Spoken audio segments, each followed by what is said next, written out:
Hello and welcome to Move IQ's People in Property panel chat. I'm Phil Spencer, and today I'm being joined by property industry experts from around the country, and I really do mean around the United Kingdom. We've got representations from England, from Ireland, from Scotland and Wales, and I've done that and invited these people very particularly because I wanted to hear about what is happening on the front line of the housing market. I think it's fair to say that the national data that we read about in the press is often sensationalised, and it certainly masks local nuances. So today, I'm really grateful to be joined by a good panel of experts from right across the country to chat about the conditions out there for buyers, for sellers, for landlords, and indeed for tenants, because it is a complicated and uncertain time at the moment. We're going to kick things off if we can, friends. Well, perhaps if we could begin, if everyone could just introduce themselves and their companies and their roles and their specialisations. David, could we come to you to start with? Thanks, Phil. Thanks for having me on the show. Yes, I'm David Votter. I'm the current Arla Property Mark President. I'm also the founder and owner of Votter Sales and Lettings. We are an independent estate letting agency based in the southeast of Kent, aka the Garden of England. Do very nice lunches, as Phil knows. And my specialist field is residential lettings. Okay, thank you. Tanya, how about you? What's your name? Where do you come from? My name's Tanya, Tanya Dutnell, MNEA. I deal in residential and commercial sales. Okay. I'm the co-director and co-owner of Cardigan Bay Properties. What a beautiful part of the world. Beautiful West Wales. Yes, fantastic. Well, very pleased to have you. Thank you for joining us. Thank you. Miles, over to you next, please. Yeah, hi, I'm Miles Gillam. I'm the Managing Director of Glenham Property up here in sunny Edinburgh. And we provide residential management and investment solutions for clients. And you're very welcome. Stephen. Thank you very much. Yes, hi, my name is Stephen McLaren. I'm the current NEA President, and I'm also co-director of Donnybrook Estate Agents in Derry. We specialise in resale and new homes developments. Okay, well, we're very grateful to have you. Jane, finally, last but not least. Hi, Jane. Hi there. So I'm Jane Early. I'm the owner and director of Robinson Reed Estate Agents. So we're on the south coast, which we call the Strawberry Coast, because we're in a big strawberry growing area historically. So we do sales and lettings from here. Small independent agent with one office, but it's the weather's not so good down here today. It's been absolutely chucking it down. Same with me. Well, once again, thank you. Really appreciate you all taking precious time out of your days to talk to me and hopefully to be listened to by our big audience at Move IQ, because lots of people are listening, lots of people are interested in thoughts and opinions, and they're taking things from a wide base. So I'm very grateful. Thank you. On that note, let's just kick off on conditions in the market. Stephen, I'm going to come to you, I'm afraid, first. Whenever we do updates on any of our channels at Move IQ, there are always people who comment and who speculate and who predict a housing market crash. Could I just ask you for your thoughts on that topic? Are we going to have a crash, and if so, when? I don't feel that we're going to have a crash, but I certainly see the market softening and has already shown signs of doing so. We're in a very uneven place at this moment in time with interest rates. I was looking at them this morning, and the cost of short-term money is more expensive than the longer-term money. So that would indicate to me that the financial institutions are seeing things very much settling down in the medium term. Mm-hmm. In Northern Ireland, we come from a very low cost base to begin with. So there is less room effectively for the market to fall. House prices here are on average £165,000. And if you look at an average rental cost, which I think is about £850 at the moment, a 90% mortgage is effectively £150 less expensive than a rent. So I can't see there being a fall in the Northern Ireland market. Okay, thank you. Tanya, what's it like in Wales? Any patterns emerging over there for you? It's stabilised for us now. We've had some huge price hikes over the last year or two, driven by the change of lifestyle, the plan of COVID, working from home.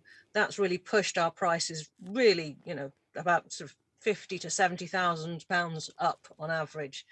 That's settled now, which is nice. So it's stabilised. It needed to. So their properties are starting to align to a realistic figure. So yeah, Okay. stock levels have gone up, Yeah. which is good, but the buyers are around. So things, I think, again, a bit like in Northern Ireland there, I don't feel there's going to be a massive crash by any means. I think it's just going to be a bit more realistic. And people will be putting offers in rather than going above the asking price. So it sounds like a period of kind of consolidation. Things are taking a bit longer to sell. Is that what you're saying? But they are. Yeah, selling. Absolutely. We would usually expect over the last year or so to list something and it would have multiple offers within a week or two. Yeah. That's shifted now. So it's becoming more of a month or so. Okay. So, but it needed it. Jane, if I can come to you with a question about stamp duty and interest rates. I mean, usually when stamp duty is lowered, that has a fairly immediate impact on prices. It raises prices. But what's happening at the same time, of course, is interest rates are rising, and that usually has the impact of falling prices. So that's a really complicated scenario. What do you make of it? Because they are both, historically, they are both true, but they can't both be true at the same time. This is true. So the big stamp duty holiday that we had created this fantastic opportunity for families to move without wasting money on tax, basically, and put it towards buying their next home. So that caused this frenzy, which has caused the house price inflation. But now things are starting to settle down. And I think if we hadn't had the hiccup with the mini budget causing all the chaos and then the Liz Truss thing, things would have just kind of eased into normality. And when we have to look at these interest rates, they have gone up significantly, and it's causing concern with people, which is slowing the market. But historically, they're not high.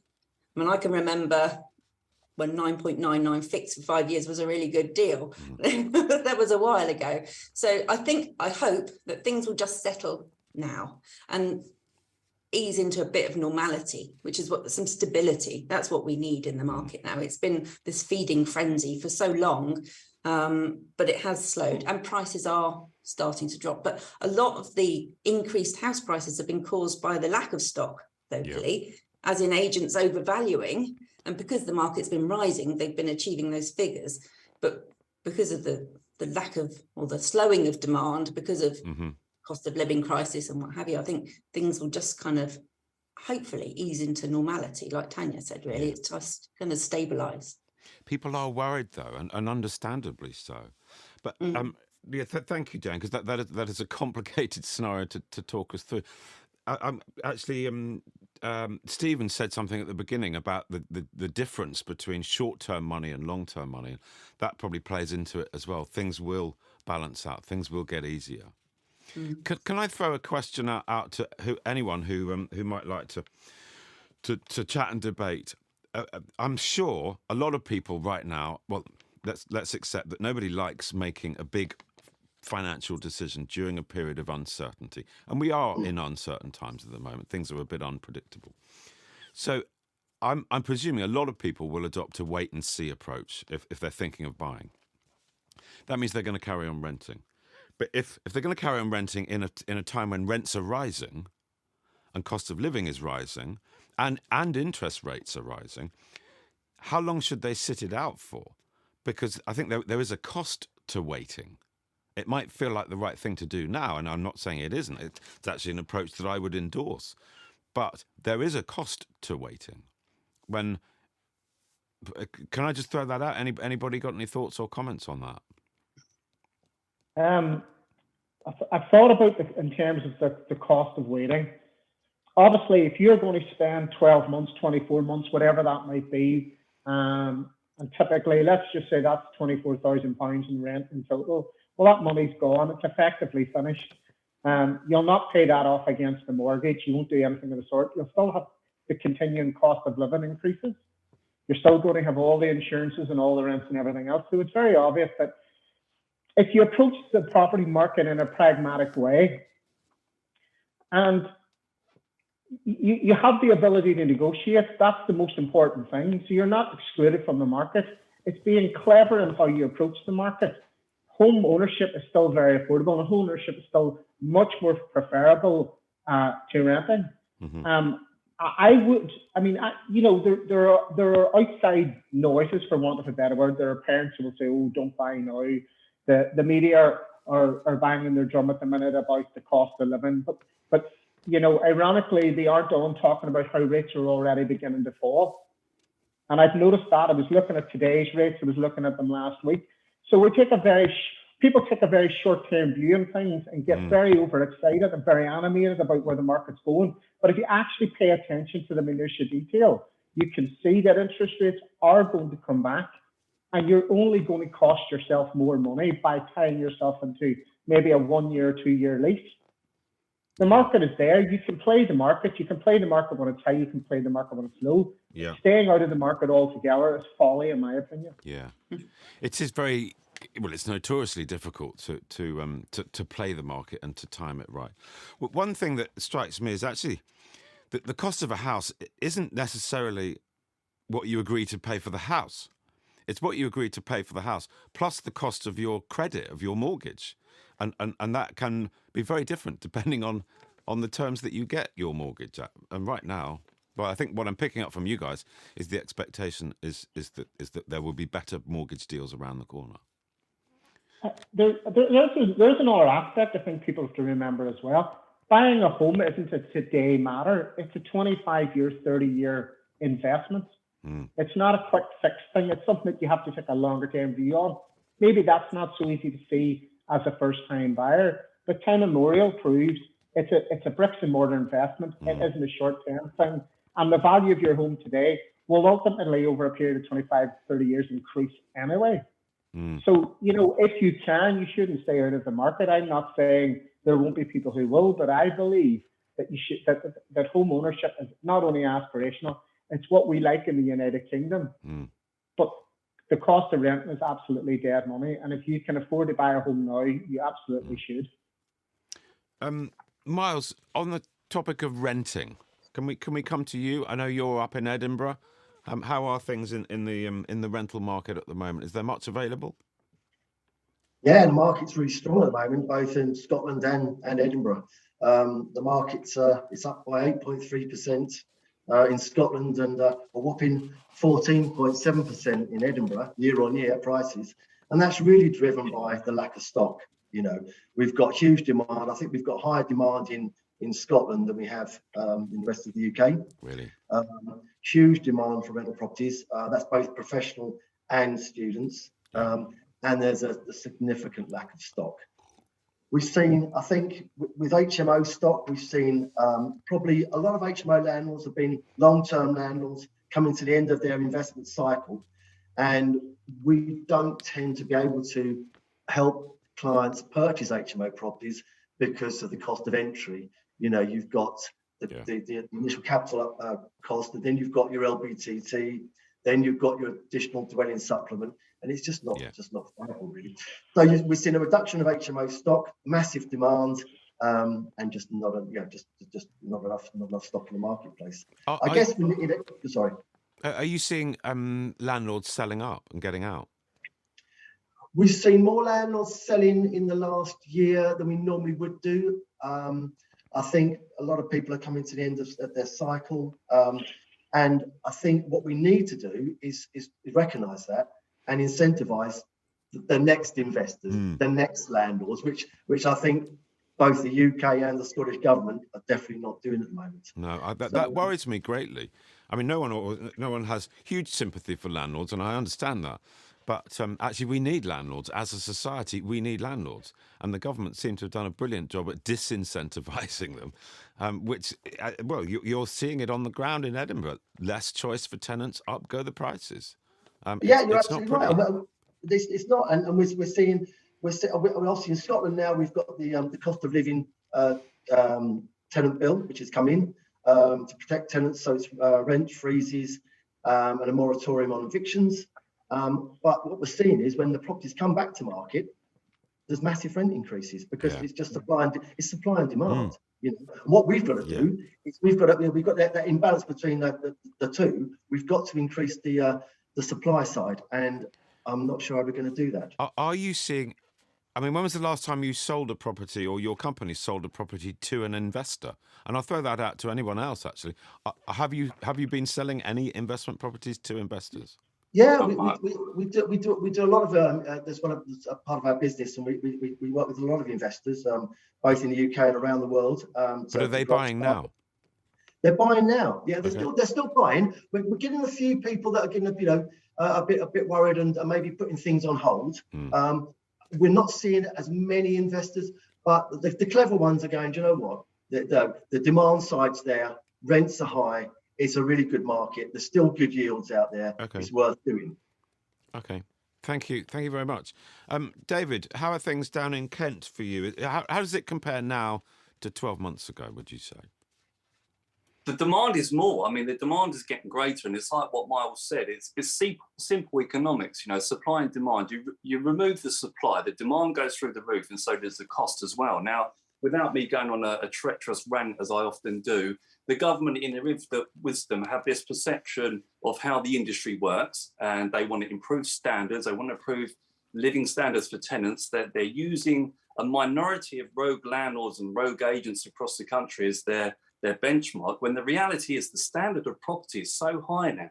And the thing is, the demand is absolutely through the roof. So if you keep, like you said, Phil, I mean, basically since 2017, we've lost, this is the government stat, by the way, 230,000 properties out of the private rented sector. That is astronomical. Now, that is a consequence of the government's intervention with legislation. They want to bring in landlord taxation. You know, the interest mortgage relief is no longer tax deductible. The Tenant Fees Act means it restricts deposits. You know, they want to do the Renters Reform Bill and create periodic tenancies and take away Section 21. So when you remove the landlord's ability to choose on what they do with their property, you remove the supply. Now, ultimately, let's forget the fact that we're letting agents and we can let anything that goes on the market within 24 hours at a very high price. Landlords, it's great to be a landlord now, one of the best times because the return is good. If you're a self-managing landlord, it's difficult with over 180 pieces of legislation. You use an accredited agent, and I'm not going to name drop, but a Property Mark one would be good,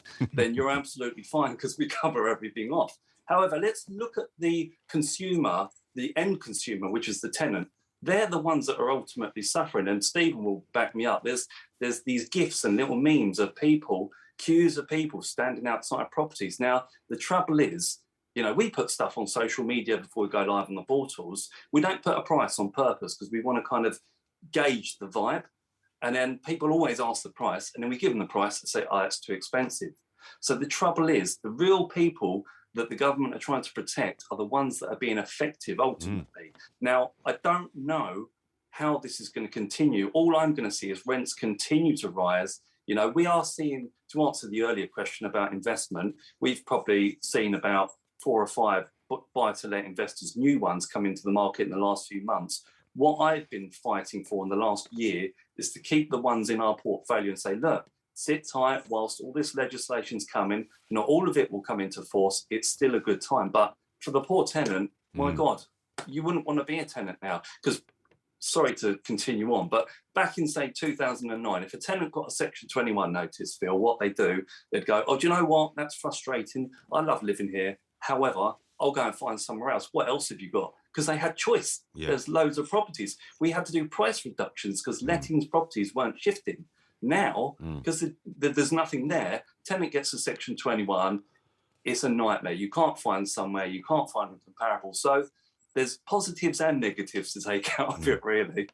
Stephen, over in Northern Ireland, thoughts or advice from you on whether people are buying or selling? What kind of things should they keep in mind as they try and navigate these fairly tricky waters? Well, I mean, I think I've said this already. The first thing is this is a long-term investment. It isn't something that you're buying today and going to sell tomorrow. You have to be relatively pragmatic. There is this tendency I find now with first-time buyers that they want the absolute perfect home. Don't give any consideration to maybe buying something that has added value to it. You have to be flexible as well, and you have to keep your eye on other more esoteric things that are important to home buying. That may be the cost of tax in your area, whether it's we have a rating system here as opposed to your council tax that you have in the UK. Mm-hmm. I always say don't be influenced by outside noises.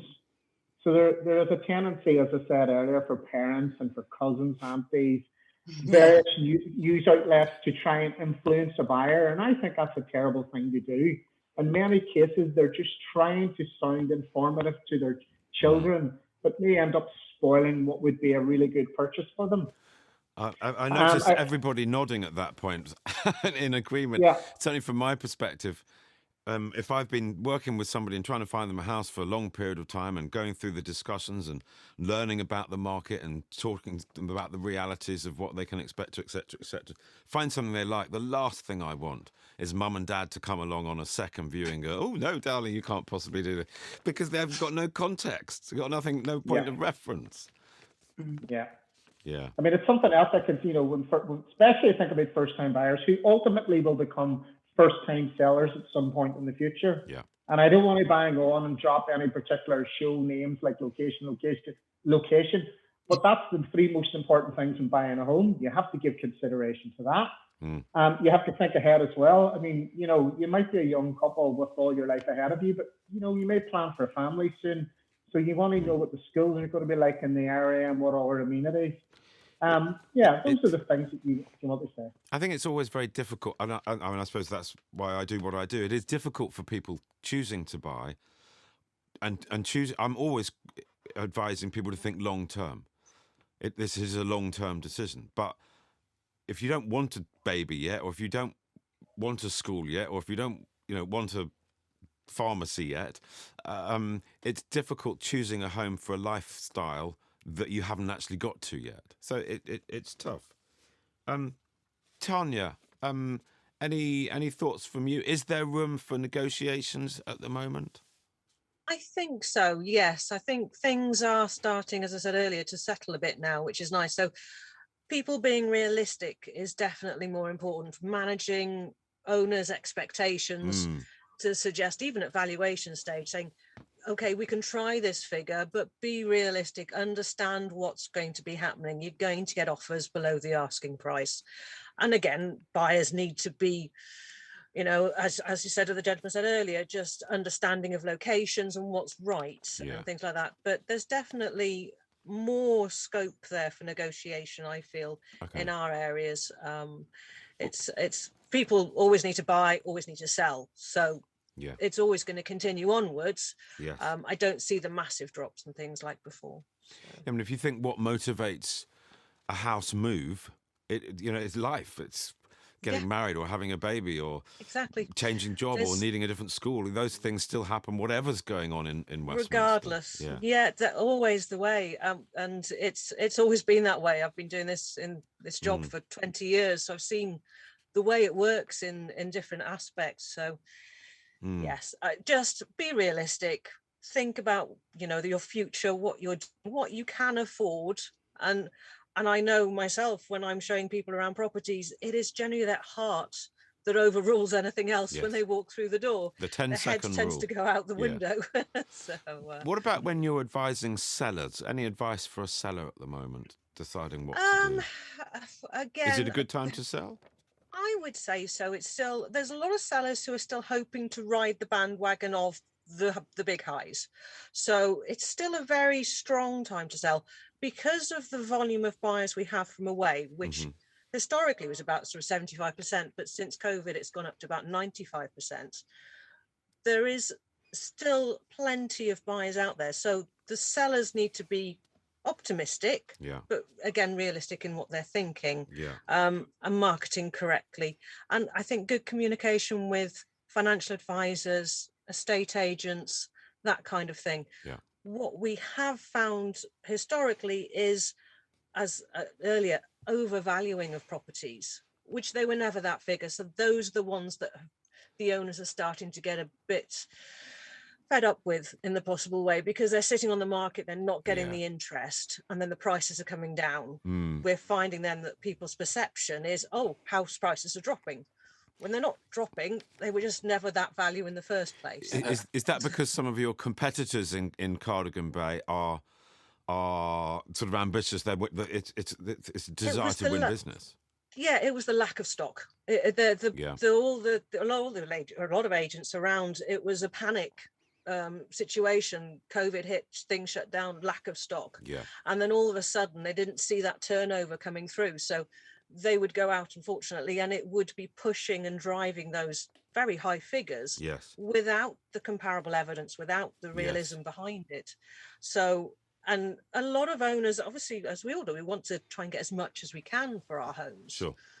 But you've got to now really reflect and think, well, actually, this isn't quite sitting where it should be. So managing expectations, I think, and just having a good conversation with agents. And then again, whatever you're selling your home for, you're going to be buying on again. So you can reflect a lot of if you think of it as a loss, but it's not, because you're not gaining anything. Yes. In your onward purchase. Yeah. So that's a very good point. I don't know why I should be surprised, but what I'm picking up from you, and given that you're all in the business, it is no surprise that it's a good time to sell and it's a good time to buy. We're skilled at what we do, you know. You're very good. You're very good. Jane, down in Southampton, I feel a significant number of would-be buyers have, over the last few years, been effectively priced out of the market. But now, if you've got increased stock and if you've got slightly depressed prices, surely that's good news for them, isn't it? Are they going to have more choice, more affordability? Yeah, I'm not sure that it's at the first-time buyer level, unfortunately. I was just looking at our stock, and only in our area, only 17% of the properties available locally are under 300,000. So it's still quite expensive. And what we've found recently is a lot of people wanting to downsize, worried about cost of living. So we've got quite a lot of expensive properties on the market. There's a lot of sort of 4-bed plus, but not necessarily the stuff that at the lower end for people to buy. You know, our average house price for our company last year was 382, and the national average is 292. So you know, it's quite an expensive area. So for first-time buyers, I'm not sure that there is much choice. If you want a nice 4-bed or 5-bed detached house, then there's loads to choose from. But there's been some big price reductions on some of those properties. So actually, in that area that you can see, I mean, there was one listed on the 21st of October, and I noticed today it's been reduced, and they've done an 11.5% price reduction on that property. So it was obviously very ambitiously priced at the beginning. Yes. But to misadvise a client that much, you know, that this is the problem. It's just ridiculous pricing based on no fact. So it's not, as Tanya said, it's not prices are falling. It's just that the asking prices have been over egged, you know. So there's good choice in certain price ranges. It's a very difficult market to read, and of course valuation is it's not a science, is it? No. Wish it was. And every area is different, and every price bracket can be different, as I'm picking up from you guys this afternoon. Miles, I think you probably already answered this question, but in the rental market in Edinburgh, there's not a lot of choice up there, is there? There's not, and I think there was an MP in the press this week who's written to all of the agents in her area, demanding to know why they put their rental prices up so much. So it's quite a naive thing, I think. Really doesn't understand market forces. I mean, rents are going up, and the trouble is, you know, when you go back to the market, you know, you've got to do it. You've got to do your comparables. You've got to do your market appraisal again. And very few landlords, well, some landlords will, but most landlords will say, do you know what? I'm going to go with what the market's paying, you know, and demanding. So it's about supply and demand. To give you an example, we put a 1-bedroom flat in a reasonably okay area, not a great area, on 2 weeks ago. Got 380 inquiries for it. Really? Yeah. Really? Yeah. And I'd say the first time ever since I've been doing this, we've had people coming in offering more just to secure the property. And that's a really difficult thing, because it just compounds the problem. But what do you do? Because it is about supply and demand, and what the government's going to do, certainly the Scottish government, they're going to they've got the rent freezes, they're going to bring rent caps in. But if they're not careful, they're going to be over regulating a contracting market. So they've got to start thinking outside the box slightly, I think. Which, of course, it is a fascinating marketplace, which is why we love sitting around discussing it all. It's not easy. There's a lot of moving parts, and you take with one and you give with the other, and it's constantly evolving. That is, of course, the definition of a marketplace. It's crystal ball time, I'm afraid, friends. None of us have a crystal ball, of course. Stephen, just if I can continue with you, where do you see things in your world and your market in, let's say, 12 months' time? We are on a period of consolidation now. I can see, I'm sort of thinking it's going to be relatively calm for the next 3 to 4 quarters, and we'll start to see some price increases after that. But whatever price increases there may well be, they'll be very, very modest. We have seen that buyers are swaying more now towards new homes rather than resale. And that is because not only are they friendlier to the world, but however, they're also much more energy efficient. And they're very, very clued into that. And we're heading towards that passive home. Okay. I think still remains the same. That could also be because of the lack of chain. Chains are causing enormous problems all around the country. And you buy a new build, there's no chain, off you go. Yeah. David, overall, it's going to be okay. It's going to be okay. Everything's going to be okay. Have no fear. David, thoughts from you? 12 months' time, what's it going to look like in Kent? Well, I mean, from a sales perspective, it's funny because I think, Jane and Tanya have hit the nail on the head. We're seeing a return to normality. If you imagine we came out of COVID and prices were overinflated, and people, there's a lot of agents and there's repeat offenders out there that will continue to overvalue. And that is the thing. You've got to stay true to the value and true to your customers. So looking forward, I think with the sales market, it's gonna teeter off. I don't think we're ever going to see this crash. I know you say we haven't got a crystal ball, but when you've done it as long as we have combined, you kind of can see the future a little bit. So in my area in Kent, I think it's teetering off ever so slightly. People are negotiating. We're still seeing people put offers in. In the lettings market, it's only going one way. Rents are going up. And there's nothing else that we can do other than try and get government to see the light. Yeah. Tanya, 12 months' time, what does it look like? I think, again, stabilising. Just realism then, I think, on the market. It might drop a little bit, but I don't think by much. The main concern I have on our area is going to be the first-time buyers, because the hike in the prices have priced them out. The cost of living, the interest rates and things like that, again, that's pushed their finances to their levels. And because we don't have the stock at the moment, I'm worried where that's going to go. But what we've got in our area is the changes on holiday homes and second homes. So holiday homes have historically been able to claim small business rates relief for council tax. That's now changing. They have to shift the amount of days they have to have a property let out before they're eligible to claim for small business rates relief. So that's over doubled. It's now 182 days of the year, and we don't have the industry to support that. So these people are now going to have to be paying council tax. The other thing that the local authorities in our areas have stated is they've got the possibility of increasing that council tax by 300%. Ooh. So you could be, I don't know if they will. I kind of think they'll probably put it up a bit, but it won't be much. But it's starting to panic the holiday home owners.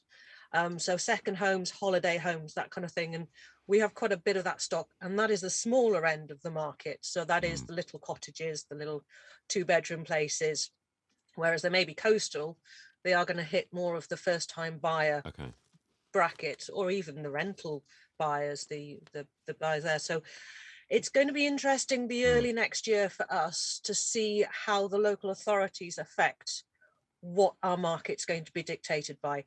Otherwise, it's lifestyle buyers, 300,000, 400,000 plus. Yeah. People are looking to downsize, buy a little bit of land, have a llama and a couple of ducks, and then be happy. I'm on my way. I'm on my way. Yeah, that's the way. So that's going to be stable. So generally fine. It's going to be this hiccup with the lower end. Okay. I think is going to be interesting next year. Well, one question: if the councils did put it up by 300%, what would that do to rents, to holiday rents? Because the landlords would pass that on, wouldn't they? Yeah, they'd have to pass that on at some point. And then, you know, we're in a far end of West Wales. We're not in Cornwall or Devon where you can really push the prices. So that is somehow it's going to affect the market. Really interesting time for you in Wales then. One to watch. Yeah, definitely. Yeah, Jane, it's going to be Southampton, 12 months time. Would you advise your son or daughter to be buying? Yes, I don't think the amount that you could save in rent, you wouldn't get off the price of a property. So I think we might see a readjustment about 5% as my actual prediction. Yeah. But we need that.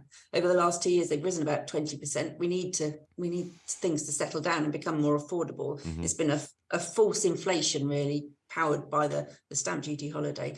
I think in the short term, probably until March, I think people will hold off unless they really need to move. Yeah. So I think everybody wants to see a bit of stability and see what Rishi can do and let things settle down a bit. So but I think from the spring onwards, it will get back to normality. Okay. And I checked figures about what properties we have available now compared to 2018, it's exactly the same number. In October 18, we had the same number of properties available as we do now. So let's get back to normal. Yeah. Really interesting. And that is, of course, that's a really good example of why I wanted to come and talk to you lot, spread across the country, because local nuances are important. And there is a lot of sensationalism in the media. They need to sell newspapers. But actually hearing it on the ground, I know your agents and you've got properties to sell and properties to rent. Of course you have. But actually hearing what it is like on the ground at the moment is I think, really useful for our listeners. Miles, a final word from you, if I may. 12 months' time, how are things in Edinburgh? Well, I don't think things are going to change dramatically. I think the demand side is going to be there. 15% of the tenure now is in the PRS. That's predicted to grow. Edinburgh is a very vibrant city. It's a good place to live. It's predicted to overtake Glasgow by 2030. So that's going to be an interesting one. Yeah. So I think that housing's just got to keep up with that, and that's what it's got to do. I think the reality of what will happen is that there'll be a lack of stock, and I think that will put more pressure on the Scottish government to bring in control the rents and rent caps and so on and so forth, which may suppress the supply side again. So it's a difficult one. It's a difficult one for landlords. It's a difficult one for tenants, and it's also a difficult challenge for the Scottish government as well. Yeah. Really fascinating to get your insights and perspective on your region. Something that I remember is that we live on an island and we have an increasing population. We have immigration. We have people who get married. They leave home earlier. They get married later, and we're all living longer. And you add into that we're simply not building enough houses. That's a melting pot that, in the long term, can only really spell one thing. There is a huge pressure on our housing system. I'm incredibly grateful for your insights and perspective right across the country, all different price brackets, buyers, tenants, landlords, sellers. Really useful session. I know our audience at Move IQ will be grateful for your thoughts and time. Thank you so much. Thank you. Thank you.